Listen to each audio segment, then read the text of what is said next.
Hi, I'm Liz Nichols, and I'm here from San Francisco, California. And I'd like to start by telling you an old fable from Aesop. It seems that once there was a bat roosting in a tree, but unlucky as she fell out of the tree right into the nest of a weasel. Ooh. Now, the weasel was so excited. Her next meal had landed right in her lap. Now, this weasel had never seen a bat. Maybe she'd heard of a bat, but in her little weasel mind, there was no picture of a bat. So she looked down and she said, "Oh, a mouse! I've got a mouse!" And the bat looked up and said, "Oh, please, please don't eat me. Have mercy, have mercy. Besides, I'm not a mouse. I'm a bat." Well, the weasel looked at the bat. She looked at the bat, but she didn't really see the bat. Huh? Hmm. And the bat said, "Look, look, I have wings, right?" And the weasel said, "Oh, yes, you have wings. You're a bird. You're a bird. And you know what? I really don't care for bird." And the bat was about to say, "I just told you I'm a bat." "No, you're right. I'm a bird. I'm a bird and you don't like birds. So I'm going to leave now." And the weasel let the bat go. Phew. The bat decided to fly to a new tree and roost in a new tree away from that weasel. But one day, not long after, I'm sorry to say this was a very unlucky bat. The bat fell out of the tree, the second tree, and landed right in the nest of another weasel. This weasel also was so thrilled that food had come right into her nest. "It's a bird! It's a bird!" said the weasel, looking at the bat's wings. "Please, please, please, don't eat me, don't eat me. Besides, I'm not a bird. I'm a bat." Now, this weasel had never seen a bat either. No picture of a bat in that little weasel brain. "Don't you try to tell me you're not a bird. I see your wings." "Yes, you see my wings, but don't you see my fur? Have you ever seen a bird with fur? Wouldn't I have feathers?" The weasel took a closer look.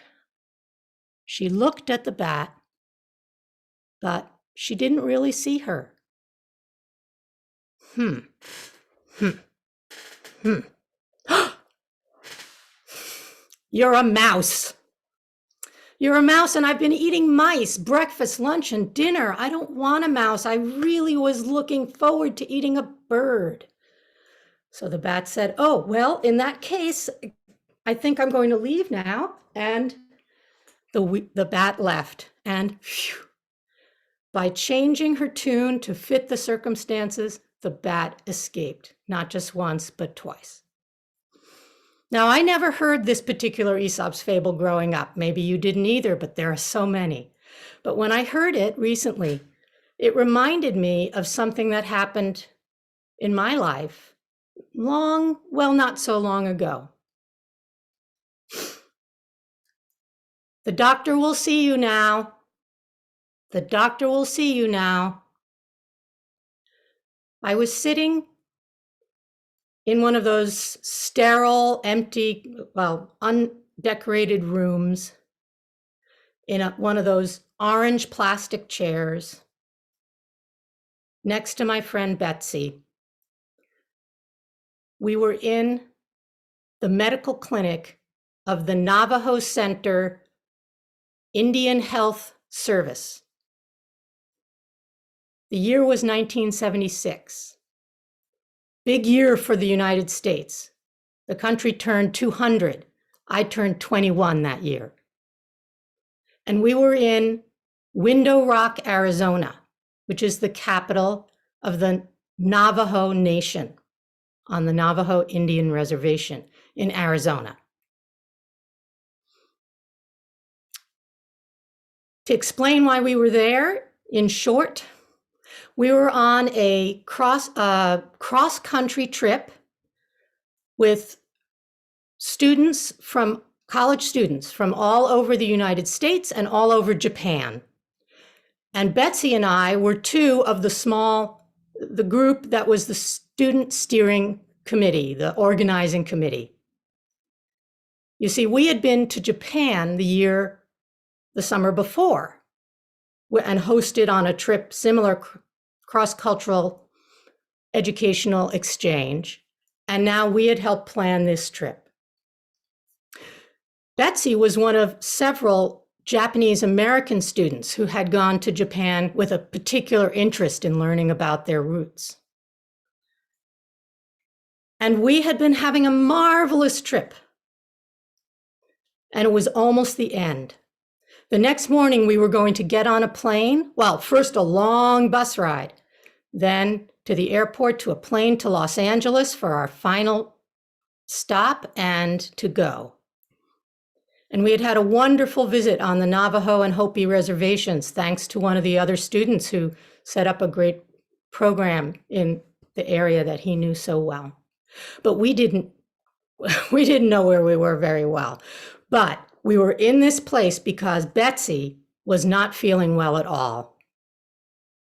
She wasn't desperately ill, but she had some ongoing medical conditions, and she didn't want to get on that long bus ride and that plane ride without seeing a doctor. So we were sitting there as the nurse was calling other people, and we were waiting and waiting. And finally, the nurse beckoned for Betsy to come up. And I don't know about in India, but in the United States anyway, the first thing when you're in a doctor's office, they hand you that clipboard. It's a brown clipboard with a form or two on it and a pen tied to a piece of string. Some people are nodding. Okay. And you have to fill out a lot of information, right? Your name, your first, middle, last, your date of birth, your address, all these info, your social security number we have to put sometimes, all this stuff. And Betsy did all of that. And then she got to these two boxes at the bottom that neither she or I had ever seen. One said Indian, meaning Native American Indian. We didn't say Native American so much in those back then as we do now. And the other one said white. Now, because Betsy was neither Indian nor white, she left that blank and she gave it back to the nurse. The nurse at the front desk took it, and without even looking up, she shoved it back. "You forgot to finish filling it out," she said. And Betsy said, "No, I can't check either one of those boxes. I'm not one of those things." Now the nurse looked up. She looked at Betsy, but I think she didn't really see her. I mean, maybe she saw her long, straight black hair, like a lot of the Navajo people. Maybe she saw her pale, beautiful, delicate skin, much paler than mine.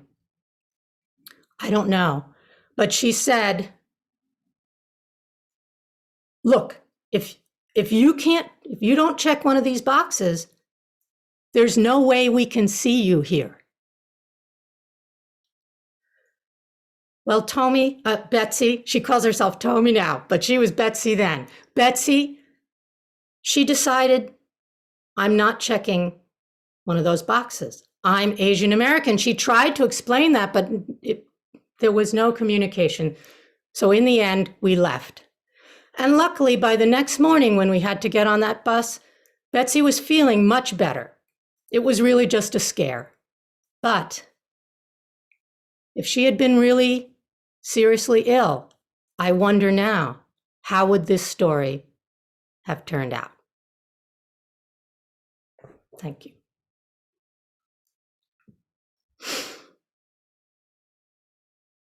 Now, Eric said I shouldn't tell my moral of the story, which I have been doing as I tell the story, because we'd be interested in hearing other people's. Yeah, we want to hear your idea of the moral, but we also want to hear other people's Right. of both stories, or I guess of both stories. I, you know, And whatever people yeah, and want to. you're saying there's a connection, there's a For me, similarity there's a between them. connection. Yeah. This last story reminded me of how I found my wife, because uh, uh, what, 15, 16 years ago, I decided I wanted to settle in Tamil Nadu, the state of South India. And, I thought I would do what everyone does, which is go put an application on a matrimonial website. But the matrimonial websites were asking, what caste was I, and what caste did I want, and what religion was I, and what religion did I want. And those were categories that I didn't relate to. So I made my own ad and put it in the Hindu paper. And the ad said that a USA man was seeking a Tamil woman for marriage. The only condition was that she should have an interesting career. That was the criteria that I was interested in. And the woman who became my wife didn't see the ad, but her friend saw it, and they brought us together. So to me, the meaning of your story, which I related to, was that often we don't fit in other people's categories, so we have to ignore their systems and make our own categories. Is that do you accept that as a response to your story? Sure. And I think many cultures have stories about bats to represent that, because about how bats don't belong. They're trying to belong, or they're and nobody they Because don't fit in. they're sort of a mixture. They They aren't can mammals. fly, but they're a mammal. They're flying There's mammals. science. There's another story with some science in it. Okay, so Liz, you tell us about the meaning that you get out of the first and the second story. Well, I just, it struck me that in both stories, someone with power, the power to, in the bat story, the power to end the bat's life. But in the second story, someone in authority, when they can't see you for who you really are, and it's very dangerous, and it's very, it can be very traumatic, and sometimes you can get through it, but it takes a toll. There's no it. Yeah, that's kind of the bat story. Hearing it recently somehow made me go back to that experience and think about it a little differently. I hadn't thought about it in a while, and I think that's what stories do.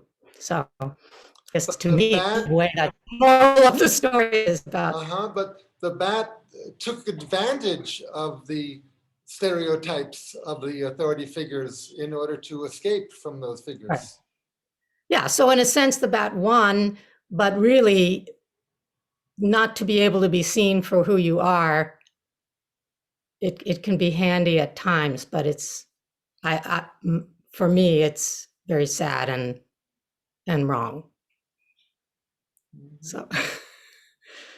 But sometimes it's better not to be seen, not to be understood, and to just escape. As long as you know who you are.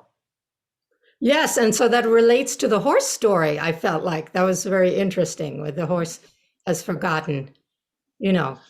That lack of understanding could be from the inside, like the horse, or from the outside, like the weasel. I think if we look at the weasel and the bat story from the weasel's point of view, the weasels lose because of their inability to actually see what the bat is. And I wonder if there's a lesson to take from that to the story of you and your friend at the medical clinic, because the medical clinic presumably was created to serve people. And Yes. so they were not able to fulfill their goal because of their inability to see who your friend was. On the other hand, I talked to her about it yesterday. I wanted to check in with her, and we still talk occasionally. And she pointed out that it was the Indian Health Service, so their real purpose is to serve um, the Indian population, and so they need to, so they had some needs, but those bureaucratic needs or whatever. Anyway, so this, but I take your point. That's a good point. So you're saying that that health service, their real concern was, are you Native American or other? And they were Yes, not exactly. really, yeah, and they were not really interested in the details of the other. But also that the only other in their mind was white, and that kind of reflected the community there normally. Mm-hmm. That was who was there on the whole. But what if, you don't fit that? Then you're nowhere.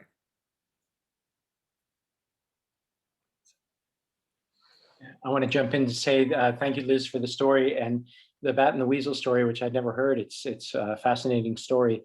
It reminds me of the term code switching, which I think is a fairly contemporary term about the notion that as we move from context to context and venue to venue, that we switch. Even you and Eric talking before about being from New York, and I know when I'm with my relatives from New York, I kind of start talking more like that, take that on.